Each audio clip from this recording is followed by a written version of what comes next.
तो सभी लोगों को प्यार भरा नमस्कार। आशा करता हूँ सभी लोग अच्छे होंगे, अच्छे से तैयारी चल रही होगी, कोरोना के टाइम का अच्छे से यूज़ हो रहा होगा।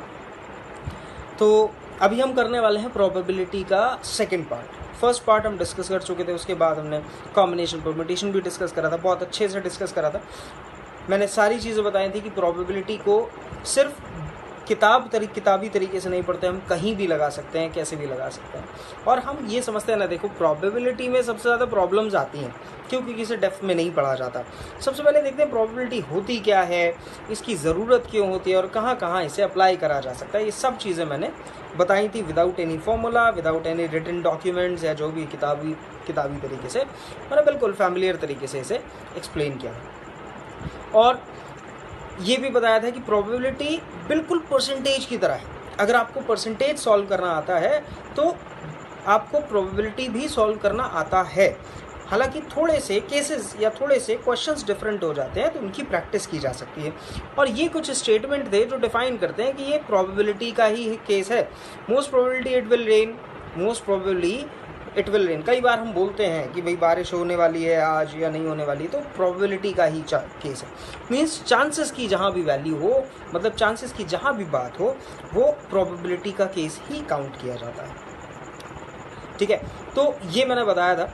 अच्छा, इसके बाद मैंने परम्यूटेशन कॉम्बिनेशन के बारे में भी बताया था। इवन परम्यूटेशन कॉम्बिनेशन का एक सेपरेट लेक्चर मैंने कवर करा है, तो उसे भी जाके देख लो, और बहुत अच्छे से लेक्चर कवर करा है। और मैं एक चीज़ आप लोगों से कहूँगा कि ये सब खुद भी पढ़ो, अपने साथ के सारे दोस्तों को भेजो कि वो भी पढ़ें, आपस में डिस्कशन करो, जिससे कि क्या होगा और डाउट्स क्लियर होंगे। और जो भी डाउट्स हों आप मुझसे मेरे फेसबुक पेज पे, इंस्टाग्राम हैंडल पे, किसी पे भी डिस्कस कर सकते हो, मैं उस पर आपके आंसर्स दूंगा। तो चलो, ये तो हुआ पिछले टॉपिक्स की बात। और आज हम करने वाले हैं प्रोबेबिलिटी के वो क्वेश्चंस जिनमें हम बात करेंगे परम्यूटेशन और कॉम्बिनेशन के इन्वॉल्वमेंट की। ऐसे क्वेश्चन जिनमें परम्यूटेशन कॉम्बिनेशन इन्वॉल्व हो जाता है, फिर हम प्रोबेबिलिटी फाइंड करते हैं। तो देखो, सबसे पहला क्वेश्चन देखते हैं बैग वाले क्वेश्चन जनरली परम्यूटेशंस के, कॉम्बिनेशंस के होते हैं, ये मैंने बताया था। तो देखो क्वेश्चन है, अ bag contains 5 black 4 red and 3 green. तो मैं लिख लेता हूँ 5 black 4 red and 3 green balls. In how many different ways 3 balls can be drawn and all of them must be of same colours. यानी कि हम 3 बॉल्स निकालेंगे और सारी की सारी बॉल्स एक कलर की होनी चाहिए। तो सबसे पहले तो देखो प्रोबेबिलिटी कैलकुलेट करनी है, और प्रोबेबिलिटी का फॉर्मूला जो होता था वो होता था फेवरेबल आउटकम्स। फेवरेबल मीन्स जो हमें चाहिए, और अपॉन लिखते थे टोटल आउटकम्स, और यही हम प्रोबेबिलिटी बोलते हैं। और मैंने ये भी बताया था कि ये फॉर्मूला क्यों बना, कैसे बना, ये पिछले लेक्चर में बताया था। तो अगर कुछ भी और ज़्यादा क्लियर चाहिए तो पिछले वाले में जाके देख सकते हो। तो देखो, यहाँ पर हमें नीचे क्या रखना है, टोटल। अच्छा, टोटल देखते हैं। देखो, पूरा का पूरा बैग है जिसमें 12 बॉल्स हैं। अब 3 बॉल्स निकालूंगा तो टोटल कितने केसेस बनेंगे। टोटल मीन्स हो सकता है वो तीनों की तीनों ब्लू आ जाए, तीनों रेड आ जाए, हो सकता है तीनों अलग अलग आ जाए। मतलब जितनी भी पॉसिबिलिटीज़ बन सकती हैं वो सारी तभी बनेंगी जब मैं 12 में से निकालूंगा। यानी कि मैं नीचे लिख दूंगा 12C3, और ये हो गए मेरे टोटल केसेस। इसके बाद मैं बात करता हूँ फेवरेबल केसेस की। अच्छा, फेवरेबल केसेस की मुझे 3 बॉल्स चाहिए और तीनों बॉल्स सेम कलर की होनी चाहिए। यानी कि या तो वो ब्लू हो जाए, या तो वो रेड हो जाए, और या तो वो ग्रीन हो जाए। तो एक काम करते हैं, तीनों ब्लू ले लेते हैं। तो हम 5 में से 3 ब्लू उठा लेंगे। ठीक है, या तो ये, एंड हम प्लस करते हैं और के केस में। ये मैंने बताया था कि और के केस में हम प्लस क्यों करते हैं, और एंड के केस में मल्टीप्लाई क्यों करते हैं। देखो, या तो ये पॉसिबिलिटी है, या तो ये पॉसिबिलिटी है, या तो ये पॉसिबिलिटी है, और मुझे सारी ही पॉसिबिलिटीज़ मेरे फेवरेबल आउटकम्स में चाहिए। तो ये सारी फेवरेबल आउटकम्स हो गए मेरे।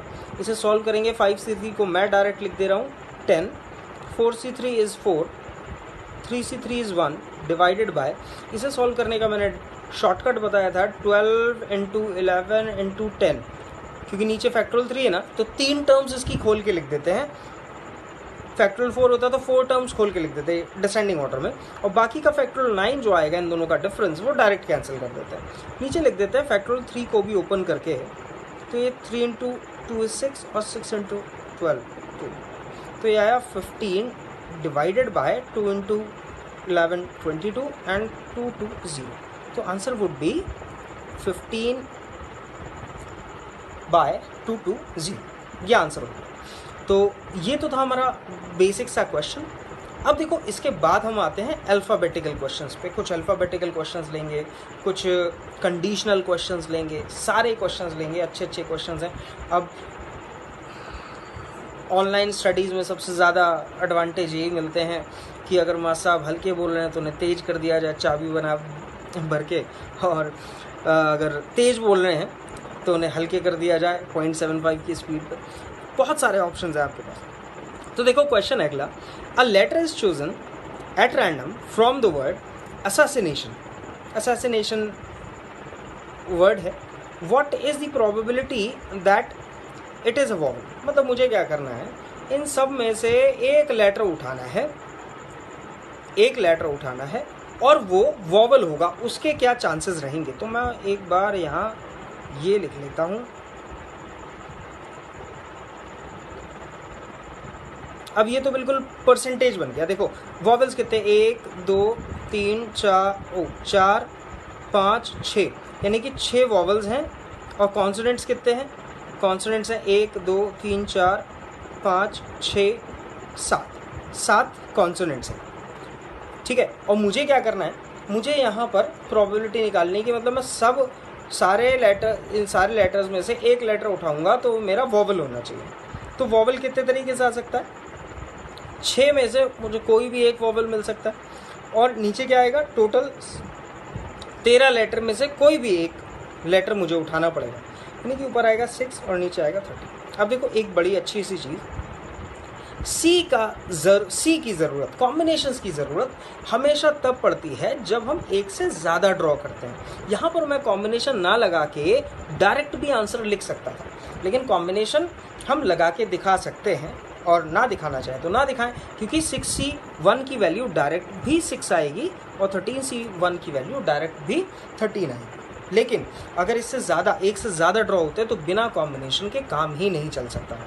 तो यहाँ से आंसर आ गया 6/13, ये हमारा आंसर हुआ डी। चलो अगले पर बढ़ते हैं। अब देखो द लेटर BGINR, और हमें क्या बनाना है, are rearrange to form the word bring. हमें बनाना है ब्रिंग। फाइंड द प्रोबेबिलिटी, बढ़िया है।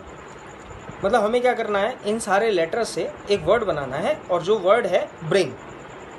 अब देखो प्रोबेबिलिटी निकालने के लिए मुझे क्या करना है, ऊपर लिखना है फेवरेबल। अच्छा फेवरेबल क्या होगा मेरा फेवरेबल होगा सिर्फ ब्रिंग। ब्रिंग के अलावा अगर कोई भी अटरम शटरम वर्ड बना तो वो मुझे नहीं चाहिए। इसका मतलब मैं केवल ऊपर फेवरेबल केस 1 लिखूंगा, नीचे कितने केसेस आएंगे टोटल, अब ये मुझे कैलकुलेट करने हैं। तो इसके लिए परम्यूटेशन पर जाएंगे, और मैंने बताया था परम्यूटेशन में देखो इन 5 लेटर्स से मैं कितने केसेस बना सकता हूँ। पहले वाले में मैं 5 तरीके से लेटर्स भर सकता हूँ, इन 5 में से कोई सा भी एक लेटर यहाँ भर दूंगा, 5 डिफरेंट चांसेस। फिर जब 5 में से एक भर चुका हूँगा तो मैं आगे बढ़ूंगा तो मेरे पास केवल 4 लेटर्स बचेंगे। फिर और आगे बढ़ूंगा तो 3 लेटर्स बचेंगे, फिर और आगे बढ़ूंगा 2 लेटर बचेंगे, फिर 1 लेटर बचेगा। और इन सब की हम कर देंगे मल्टीप्लाई, और ये हमारा आ जाएगा 120। तो ऊपर आया एक केस, डिजायर्ड केस या फेवरेबल केस जो था वो सिंगल था, और नीचे आएगा 120 टोटल केसेस। तो आंसर हो गया 1/120। तो बहुत अच्छा सवाल था और अल्फ़ाबेट से रिलेटेड था। आगे भी देखो क्वेश्चंस हम करने वाले हैं, और ये बड़ा अच्छा सवाल है। I forgot the digits of 7 digit telephone number, ठीक है। If I randomly dial the final 3 digits after correctly the 4 digits, then what is the chance of dialling the correct number. मतलब क्या है, हमारे पास कोई अटरम शटरम 7 डिजिट का एक फ़ोन नंबर है, हालांकि मोबाइल की बात नहीं कर रहे हैं, पुराने ज़माने की बात हो रही है। तो 7 डिजिट का एक टेलीफोन नंबर है। अब मैंने क्या करा, मैंने रैंडमली डायल कर दिए final 3 digits after correctly dialling first 4 digits. अच्छा मैंने पहले के 4 डिजिट्स जो है वो करेक्टली डायल कर दिए, अब बचे 3 डिजिट्स। सारा का सारा खेल इन 3 डिजिट्स का है। रैंडमली डायल करना है मुझे, इन 3 डिजिट्स को रैंडमली डायल करना है और करेक्ट नंबर डायल हो जाने के की प्रोबेबिलिटी क्या होगी, ये क्वेश्चन पूछा गया। तो देखो, सबसे पहले मैं बात करता हूँ प्रोबेबिलिटी हमारे उस नंबर की। भाई जितने भी नंबर डायल कर लो तुम, लेकिन वो करेक्ट नंबर तो सिंगल होगा ना, एक नंबर, यानी कि हमारा फेवरेबल आर्टिकल या फेवरेबल नंबर सिर्फ एक होगा। नीचे हम लगाएंगे टोटल केसेस। अच्छा, टोटल केसेस देखो अब कैसे आने वाले हैं। शुरू के 4 डिजिट में भर चुका हूं और ये करेक्ट है, इसलिए मुझे इन्हें नहीं छोड़ना है। सारी की सारी कहानी इन लास्ट के 3 डिजिट्स में आती है। अब यहाँ मैं पहले वाले बॉक्स में कितने नंबर्स भर सकता हूँ? भाई ये तो टेलीफोन नंबर है, यहाँ पर मैं 1 भी रख सकता हूँ, 2 रख सकता हूँ, 3 रख सकता हूँ, 4, 5, 6, 7, 8, 9 और 0 भी रख सकता हूँ। यानी कि पहले वाले बॉक्स में कितने केसेस हैं मेरे पास? 10 केसेस हैं जो मैं भर सकता हूँ। अच्छा, सेकंड वाले केस में कितने नंबर्स भर सकता हूँ? अब ये मत करना कि एक पीछे लिख दिया तो यहाँ 9 लिखेंगे, यहाँ भी 10, क्योंकि किसी के नंबर में लास्ट में 4 0 भी होते हैं। तो यहाँ भी 10 केसेस आएंगे और यहाँ भी 10 केसेस आएंगे। अब टोटल केसेस कितने बने? 10 × 10 × 10 मीन्स 1000। तो यहाँ कितना आ जाएगा? 1000। तो प्रोबेबिलिटी कितनी हो गई सही नंबर डायल करने की? जो ये कंडीशन बता रहा है उसकी प्रोबेबिलिटी हो गई डी। बड़ा अच्छा सवाल था। अब इसके बाद आ जाते हैं देखो कंडीशनल क्वेश्चंस पे, जिसमें कभी 2 लोग दौड़ रहे हैं, एक जीता एक हारा, एक सच बोला एक झूठ बोला, उस टाइप के और क्वेश्चंस। ये थोड़े से उससे आगे लेवल के हैं। If the probability of rain of any given day in Delhi is 50%, then what is the probability that the rain on exactly 3 days in 5 days period? अच्छा ठीक है, हम लिख लेते हैं 1 2 3 4 5। हमारे पास भी 5 दिन है। अब 5 दिनों में हमें 3 दिन तो बारिश करवानी ही करवानी है। हमें 3 दिन तो बारिश करवानी ही करवानी है, कैसे भी करवा लो, 3 दिन बारिश होनी चाहिए बस। अच्छा, और ये कह रहा है किसी भी एक दिन बारिश होने के चांसेस जो हैं, बारिश होने के प्रोबेबिलिटी है, रेनिंग की प्रोबेबिलिटी मैं लिख देता हूँ इस 50%। अच्छा, 50% को मैं 1/2 लिख देता हूँ। अच्छा, बारिश होने की प्रोबेबिलिटी अगर 1/2 है, तो बारिश ना होने की प्रोबेबिलिटी यानी कि 50%। अगर बारिश होने के चांसेस हैं तो 50% ही चांसेस होंगे बारिश ना होने के। तो नॉट रेनिंग भी लिख देता हूँ इज 1/2। ये तो हो गया रेनिंग और नॉट रेनिंग। अब वो कह रहा है इन 5 दिनों में हमें 3 दिन बारिश करवानी है। ठीक है, तो हम लिख लेते हैं रेन पहला दिन, फिर रेन दूसरा दिन, फिर रेन तीसरा दिन, और फिर लिख देते हैं नॉट रेन और नॉट रेन। यानी कि हमारे 5 में से 3 दिन बारिश हो गई। अब इसे देखो कैसे करते हैं। पहले दिन बारिश हुई, दूसरे दिन बारिश, तीसरे दिन बारिश, चौथे दिन नहीं हुई, 5वें दिन भी नहीं हुई। तो मैं लिख देता हूँ 1/2, 1/2, 1/2, ना होने की भी 1/2 और इसकी भी 1/2। ठीक है, इसे मैं सॉल्व कर देता हूँ तो ये आ जाएगा 1/32। अब देखो खेल यहाँ से शुरू होता है कि 1/32 तो आंसर ही नहीं है, ऑप्शन ही नहीं है। अब यहाँ से एक कहानी ये शुरू हुई, उसने बोला कि एग्जैक्टली 3 दिन बारिश होनी चाहिए। ये थोड़ी बोला कि कौन से 3 दिन बारिश होनी चाहिए, वो दिन ये वाले भी हो सकते थे, ये वाले भी हो सकते थे, कोई से भी 3 दिन हो सकते थे ना। तो अब मुझे क्या करना है, इन 5 में से कोई से भी 3 दिन ले लेना है, और मैं ये देखूंगा कि उन 5 में से जो भी हम 3 दिन लेने वाले हैं वो 3 दिन कितने तरीके से आ जाएंगे। अगर वो 3 दिन कितने तरीके से आ जाएंगे, वहीं पर हमारा आंसर आ जाएगा। तो देखो मुझे क्या करना है, ये 3 दिन जो है रेन रेन रेन, ये पॉसिबिलिटी थी, ऐसा भी हो जाता, ये पैटर्न आ जाता, हो सकता था ये पैटर्न बन जाता। मतलब पैटर्न्स तो बहुत सारे बन सकते हैं ना, लेकिन मैं ऐसे काउंट करूँगा तो बहुत टाइम लगेगा। इसीलिए मैं क्या करने वाला हूँ, मैं सीधे सीधे एक काम करने वाला हूँ, मैं लिखूँगा मुझे भाई 5 में से कोई से भी 3 दिन दे दो, यानी कि सिलेक्शन कॉम्बिनेशन लगेगा। तो 5 में से कोई भी 3 दिन ले लेंगे तो वो कितने तरीके से सिलेक्शन आएगा, 10 तरीके से। इसका मतलब 10 पैटर्न बनेंगे ये वाले अटरम शटरम वाले, और 1/32 तो हमारी आई रही थी प्रोबेबिलिटी। तो हम क्या करने वाले हैं, इनटू 10, और 10/32 को हम लिखते हैं 5/16, तो आंसर हो जाएगा पहला। बढ़िया सा सवाल था ये। तो वो तो सबने करे होते हैं, वो क्वेश्चंस आते भी हैं कि भाई ए जीत गया, बी जीत गया, लेकिन जब उन कंडीशंस के साथ साथ हम उसमें वो भी लगा देते हैं, परमुटेशंस भी लगा देते हैं, कॉम्बिनेशंस भी लगा देते हैं, वो सब चीज़ें इसमें देखी जाती हैं। Next, in a chess tournament of 4 games, Anand और कास्प्रोविच, ठीक है, आनंद खेल रहे हैं और कास्प्रोविच खेल रहे हैं। The probability of Anand winning is 2/3। तो आनंद के जीतने की प्रोबेबिलिटी 2/5 है, और कास्प्रो की जीतने की प्रोबेबिलिटी कितनी होगी भाई? अगर आनंद जीत रहा है 2/5 से, तो आनंद हारेगा कितने से?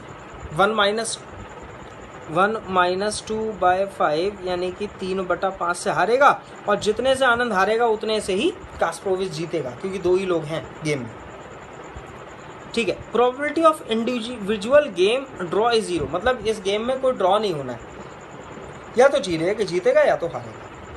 अच्छा, what is the probability that the series will draw? अच्छा, 4 गेम का मैच है, जिसमें मैच जो है वो ड्रॉ होना चाहिए। तो ड्रॉ होना चाहिए, तो देखो एक काम करते हैं, 2 गेम आनंद को जितवा देते हैं और 2 गेम कास्प्रोविच को जितवा देते हैं। अच्छा, आनंद के जीतने की प्रोबेबिलिटी क्या थी? 2/5, ठीक है, फिर 2/5, और फिर कास्प्रोविच जीत रहा है यानी कि 3/5 और 3/5। इसे ज़रा हल कर लेते हैं। तो नीचे तो आया 625, और ये आया 4, और ये 36, ठीक है। तो 36/625, हालांकि 36/625 मुझे आंसर कहीं नहीं दिखाई दे रहा। अब फिर से वही दिक्कत, क्या ज़रूरी है कि ये मैच जो है वो ऐसी पैटर्न में जीता जाए कि पहले 2 मैच आनंद जीत जाएगा, फिर कास्प्रोविच जीतेगा?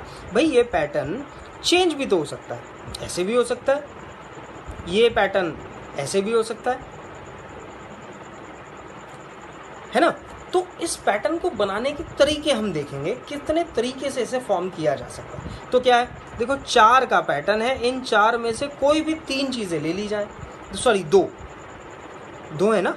तो 4 में से अगर मैं कोई से भी 2 चीज़ें आगे शिफ्ट कर दूंगा, तो क्या आने वाला है, इसे हम लिखेंगे 4C2 को सॉल्व करेंगे तो आएगा 6, यानी कि 6 केसेस। तो टोटल प्रोबेबिलिटी क्या होगी, 36/625 तो आई थी, उसमें 6 की और मल्टीप्लाई कर दो, तो 36 की 6 से गुणा, तो ये आया 216/625, यानी कि आंसर हो गया सी। तो देखो ये भी अच्छा सवाल था। ऐसे अच्छे सवाल, अच्छे लेवल के सवाल, मतलब डेप्थ में उतर जाएंगे प्रोबेबिलिटी की, वरना प्रोबेबिलिटी एक ऐसा चैप्टर जो ऊपर से कर लिया जाता है और एग्ज़ाम में आता है, सारे एग्ज़ाम में आता है, CTET, UPTET, बैंकिंग में आता है, अब तो ये SSC में भी आने लगा है, पहले SSC में नहीं आता था। और ये इतना हुआ नहीं है कि इसे ना करा जाए, ये इतना इजी और इतना इंटरेस्टिंग टॉपिक है, इसे कर लिया जाए और ख़त्म कर दिया जाए, करके ख़त्म कर दो इसे बस। तो देखो एक ये क्वेश्चन करेंगे, फिर एक ये क्वेश्चन करेंगे और एक ये क्वेश्चन, ठीक है। अब देखो कुछ क्वेश्चन ऐसे हैं जिसमें ज़बरदस्ती का कैलकुलेशन घुसड़ के अटरम शटरम बना के उसे प्रोबेबिलिटी का बना देना है। तो जैसे यही सवाल है, इसे प्रोबेबिलिटी का ज़बरदस्ती बना दिया है। क्या करा, 2/3 balls in bag are blue and rest are pink. Ratio का हो गया है सवाल। 5/9 जो है blue, 5/9 of the blue balls are balls and 7/8 of the pink balls are defective, मतलब इतनी डिफेक्टिव है। तो find the probability that it is a ball is drawn, if a ball is drawn it would be a defective ball. देखो ये बड़ा ratio का सवाल है। अब रेशो का सवाल घुसेड़ के इधर उधर वही बता रहा था ना, अटरम शटरम करके उसे प्रोबेबिलिटी का बना दिया। अच्छा बना दिया तो बना दिया, अब हमें तो करना है, तो हम करके देखते हैं। देखो सबसे पहले ये रेशो थोड़ा गड़बड़ करते हैं, तो रेशो को भी यहाँ थोड़ा डिस्कस कर लेते हैं, रेशो को ईजी कैसे बनाना है। देखो सबसे पहले हमसे बात करा 2/3। 2/3 का मतलब क्या होता है? 2/3 का मतलब होता है 3 में से 2 हिस्से। अच्छा, 3 में से 2 हिस्सा जो है वो ब्लू है और 1 हिस्सा जो है वो पिंक है। ठीक है, ऐसे बोलते हैं 2/3 का मतलब 3 में से 2 हिस्से ब्लू है और 1 हिस्सा पिंक हो गया। ठीक है, अब वो कह रहा है 5/9 ऑफ द ब्लू बॉल। अच्छा, इसका 5/9, इसका 5/9 हिस्सा और इसका 7/8 हिस्सा अगर मैं देखूं तो वो डिफेक्टिव है। किसका? इसका। अच्छा, ये देखो फ्रैक्शंस में फ्रैक्शंस घूमते जा रहे हैं, तो हम सबसे अच्छा काम यहाँ करते हैं कि इन फ्रैक्शंस को एक रियल नंबर मान लेते हैं, बढ़िया सा नंबर, रियल नंबर नहीं मतलब कंप्लीट नेचुरल नंबर मान लेते हैं। तो देखो यहाँ है 9 और यहाँ है 8, क्यों ना 9 8 72, 72 से गुणा कर दे रहे हैं हर जगह। तो 72 से मैं यहाँ गुणा कर देता हूँ तो ये हो जाएगा 72 एकम 72, और यहाँ गुणा कर देता हूँ तो ये हो जाएगा 72 दूनी 144, और 72 और 144 तो टोटल कितना बन जाना चाहिए? टोटल बन जाना चाहिए 216। तो टोटल तो बन जाएगा 216। ठीक है, अब देखो ये कह रहा है इतने डिफेक्टिव हैं, 5/9 डिफेक्टिव है। अब अगर मैं इसे देखता हूँ कि 144 का 5/9 अगर मैं कैलकुलेट करता हूँ तो ये आया 16, 16 पंजे 80, ये 80 आया। अच्छा, 72 का 7/8 अगर हम देखते हैं तो ये आएगा 63, यानी कि टोटल डिफेक्टिव बॉल्स कितनी आ गई? डिफेक्टिव बॉल्स जो आई वो आई 80 + 63, जो कि अगर मैं सॉल्व करता हूँ तो आएगा 143। अच्छा, मुझसे पूछा एक बॉल ड्रॉ करनी है। अब एक बॉल ड्रॉ करनी है तो हम कॉम्बिनेशन नहीं लगाएंगे, डायरेक्ट लिख देंगे कि 143 केसेस बनेंगे divided by the total cases are इतना। तो ये हमारा आंसर हो जाएगा। मतलब ये क्वेश्चन ज़बरदस्ती का प्रोबेबिलिटी बना दिया गया, हालांकि बनाया जा सकता है, कुछ भी करा जा सकता है। अब देखो ये 8th क्वेश्चन है। 8th क्वेश्चन बैग्स वाले। ये बैग वाले क्वेश्चन जो है ना, ये बड़े कॉम्प्लिकेटेड से होते हैं, बहुत कॉम्प्लिकेटेड, और छोटे मोटे एग्जाम्स में पूछे ही नहीं जाते। लेकिन क्यों ना इसे देख लिया जाए, मैंने बोला ना हुआ नहीं है। अब हुआ नहीं है तो इसे भी देखा जाए, इससे भी निपटा जाए और इसे भी ख़त्म किया जाए, है ना। तो चलते हैं, इसे ख़त्म करते हैं और फिर आगे करेंगे ये क्वेश्चन। ये बड़ा बहुत अच्छा सवाल है, अच्छे घूम जाते हैं कॉम्बिनेशन पढ़ के इसमें। तो फिलहाल देखते हैं। There are 2 bags. ठीक है भाई, हमने एक बैग 1 बना लिया और एक बैग 2 बना लिया।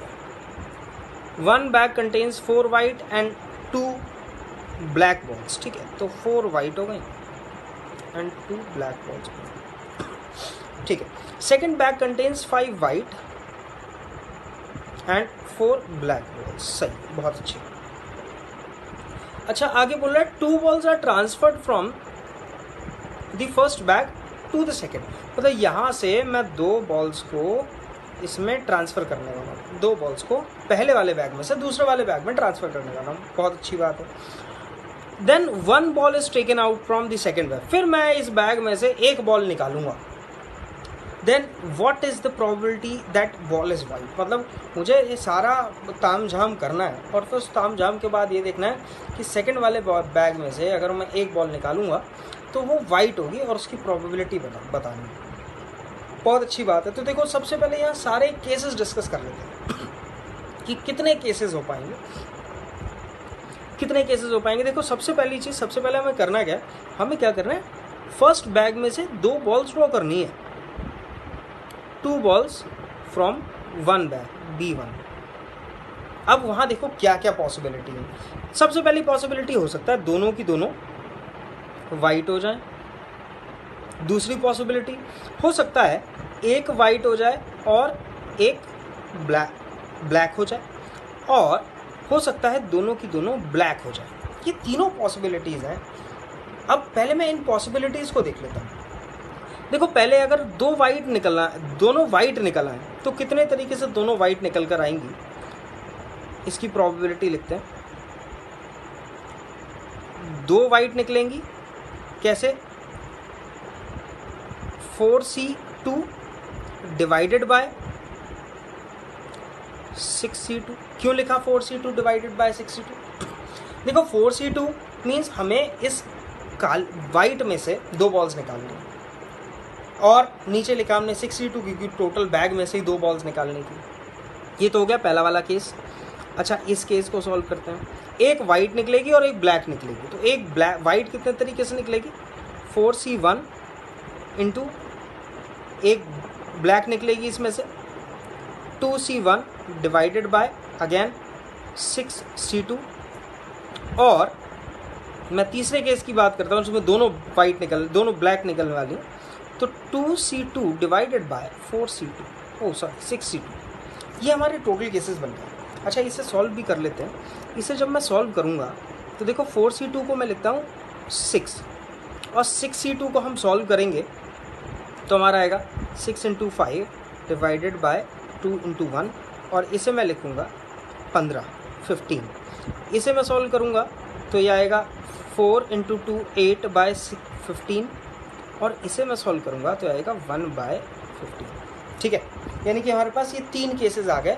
ऐसी पॉसिबिलिटी भी है, ऐसी पॉसिबिलिटी भी है, और ऐसी पॉसिबिलिटी। अब कंडीशन फिर से देखो 3 बन सकती हैं। कैसे बन सकते हैं?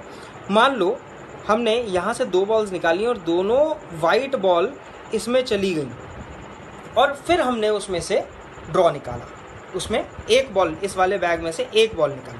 तो मुझे क्या करना पड़ेगा, इस कंडीशन के साथ, ये जो पहली वाली कंडीशन थी, इस कंडीशन के साथ हम इसका ड्रॉ फाइंड करने वाले हैं। तो देखो पहला केस क्या था? पहला केस था, माना कि दोनों की दोनों बॉल यहाँ से जो हमने उठाई वो दोनों की दोनों वाइट बॉल चली गई, तो उसकी प्रोबेबिलिटी क्या थी, 6/15। और उसके बाद जब हमारे बैग में कितनी हो गई, 2 बॉल आ गई, 5 पहले से थी, 7 हो गई, तो हम क्या बोलेंगे, 7 बॉल्स हैं। अब हम कॉम्बिनेशन नहीं लगाने वाले क्योंकि एक ही बॉल ड्रॉ करनी है। डिवाइडेड बाय टोटल कितनी बॉल्स हो जाएंगी, 2 बॉल्स आएंगी, 9 में से, तो 9 और 11, तो डिवाइडेड बाय 11। तो ये हुआ पहला केस। ठीक है, अब नेक्स्ट केस पर आते हैं जिसमें एक वाइट जा रही है और एक ब्लैक जा रही है। तो एक वाइट और एक ब्लैक कितने तरीके से जाएगी, 8 15, और फिर से हम क्या करने वाले हैं, और अब हमें यहाँ 6 मिल जाएंगी, 6 वाइट और 6 और 5 ब्लैक। तो अब हम 6 में से एक वाइट निकालने वाले हैं और नीचे अगेन 11 आएगा लास्ट। अब हम क्या करने वाले हैं, अगर मान लो दोनों की दोनों ब्लैक चली गई, तो दोनों की दोनों ब्लैक चली गई, तब यहाँ देखा जाएगा टोटल गेंदें तो 11 ही हो जाएंगी, लेकिन वाइट बॉल्स केवल 5 ही होंगी बटे 11। अब इसे हमें सॉल्व करना है। इसे सॉल्व करेंगे तो देखो नीचे तो 165 आ रहा है, तो नीचे मैं लिखूँगा, इसे मैं यहाँ से सॉल्व करके इधर लिख देता हूँ। नीचे आया 165 और ऊपर आएगा 6 सत्ते 42, 8 छिंग 48 और प्लस 5। इसे मैं और सॉल्व करूँगा तो ये आएगा 95/165। इसे और सॉल्व करा जाएगा तो ये 5 से कैंसिल हो जाएगा, तो 19/33, यानी कि आंसर हो गया D. D is the answer. ये सवाल बड़ा अच्छा सा था और हल्के फुल्के एग्जाम्स में नहीं पूछा जाता है। अगर इसमें कोई कन्फ्यूजन है तो दोबारा पूछो, और इस टाइप के क्वेश्चन अगर और पूछने तो भी पूछो, और अच्छे अच्छे क्वेश्चन ढूंढ के लाएंगे। प्रोबेबिलिटी के तो और अच्छे क्वेश्चन ढूंढ के लाएंगे। प्रोबेबिलिटी बहुत अच्छा टॉपिक लगता है क्योंकि डेप्थ में जा सकते हैं, इसमें जितना डेप्थ में जाना चाहें उतना जा सकते हैं।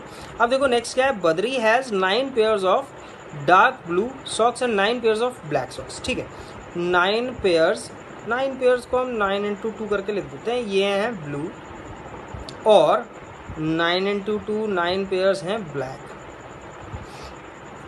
अब सवाल समझना ध्यान से।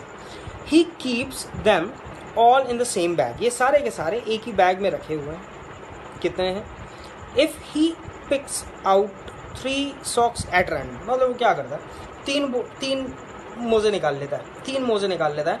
Then what is the probability that he will get the matching pair, मतलब क्या करना है उसे, उसने 3 मोजे निकाल लिए, कोई से भी 3 मोजे निकाल लिए और उसे मैचिंग पेयर चाहिए। देखो मैचिंग पेयर का मतलब क्या हुआ, मैचिंग पेयर का मतलब हुआ कि या तो दोनों के दो दो मिल जाएं, उसे कोई से भी 3 मोजे निकालेगा, कोई से भी 2 ऐसे मिल जाएं, या तो वो ब्लू हो जाए कि वो पहनने लायक हो जाए उसके, या तो वो दोनों के दोनों ब्लू हो जाए तो वो पहने और चल दे, या तो दोनों ब्लैक हो जाए पहने और चल दे। मतलब इस टाइप से मैचिंग पेयर हो जाए कि मैचिंग पेयर पहन के चल रहा है। अब पता चला बद्री बेचारा एक नीला मोजा पहन के और एक काला मोजा पहन के अगर मार्केट जाएगा तो बड़ी मजाक बनेगी बेचारे की। इसलिए ऐसा ना हो, तो ऐसा हो जाए कि मैचिंग पेयर मिल जाए। तो यही सवाल है। अब देखो यहाँ कॉम्बिनेशन दे रखे हैं, बड़े वाहियात से कॉम्बिनेशन दे रखा है। सबसे घटिया जो ऑप्शन होता है ना, वो होता है नन ऑफ दिस। मतलब हम चाह के भी इस ऑप्शन का तोड़ नहीं निकाल सकते, तो सॉल्व तो करना ही पड़ेगा। तो देखते हैं। देखो सबसे पहले उसने क्या करा, पहले उसने मोजा निकाला, ब्लू निकल आया। अब उसकी किस्मत थी बड़ी खराब, हर किसी की किस्मत अच्छी थोड़ी होती है। दूसरा मोजा निकाला, वो ब्लैक निकल आया। अब क्या करे बेचारा, लेकिन उसे 3 मोजे निकालने थे ना। अब 3 मोजे निकालने थे, तो जब तीसरा निकालेगा तो तीसरा मान लो ब्लू निकल आता है तो उसका देखो मैचिंग पेयर बन जाएगा। और मान लो अगर ब्लू ना निकल के ब्लैक निकल आता है तो भी उसका मैचिंग पेयर बन जाएगा। मतलब तीसरा मोजा जो है वो या तो नीला होगा या तो काला होगा, इसके अलावा तो कोई दूसरा कलर है नहीं ना। तो इन्हीं दोनों कलर में से ये मोजा होने वाला है, यानी कि डेफिनेटली उसका मैचिंग पेयर बनने वाला है। और मैंने स्टार्टिंग में बताया था प्रोबेबिलिटी में ऐसे केसेस जहाँ पर 100% चांसेस होते हैं, तो ये 100% चांस ही है और इसे हम बोलते हैं श्योर इवेंट। ये कहलाता है श्योर इवेंट प्रोबेबिलिटी में, और उसकी प्रोबेबिलिटी हो जाती है 1। 100% चांस है कि वो मोजे का पेयर तो उसका बन ही जाएगा, तो बस इसका आंसर हो गया 1। तो देखो ये बहुत अच्छा सा सवाल था। अब फिलहाल प्रोबेबिलिटी का ये था second topic, second lesson. Third पर भी आएंगे, थर्ड में और अच्छे अच्छे सवाल आएंगे, लेकिन तब तक इनकी करो प्रैक्टिस, तभी मैं थर्ड वाला लाऊंगा। हालांकि परमुटेशन कॉम्बिनेशन में हम अभी और क्वेश्चंस करने वाले हैं, उसमें और अच्छे अच्छे सवाल मैं कर रहा हूँ, कंपाइल कर रहा हूँ, उसके लेक्चर्स भी लाऊंगा। और तुम लोगों का देखो, मेरा काम ये है कि मैं टाइम निकाल रहा हूँ, मैं पढ़ा रहा हूँ, और तुम सब लोगों का काम है कि जितने लोग हैं ज़्यादा से ज़्यादा शेयर करो, ज़्यादा से ज़्यादा लोग पढ़ो। कोई भी प्रॉब्लम आए तो मुझसे पूछो, और जल्दी ही मैं लाइव आने की भी कोशिश करूँगा। फिर जैसे जैसे आप लोग मेरे से जुड़ते रहोगे वैसे वैसे मैं भी आप लोगों से कनेक्ट होता रहूँगा। टॉपिक्स लेकर आएंगे, एलिमेंट्री करेंगे, फिर उसके बाद अगर ज़रूरत पड़ी तो एडवांस भी करेंगे। फिलहाल पहले हम एलिमेंट्री से और अच्छे अच्छे टॉपिक से शुरुआत करेंगे। तो कमेंट्स में बताओ कौन कौन से टॉपिक्स पढ़ने हैं, उसी के हिसाब से टॉपिक्स की या टॉपिक्स का पोस्टमार्टम किया जाएगा। चलो मिलते हैं अगली क्लास में, तब तक रखो ख्याल।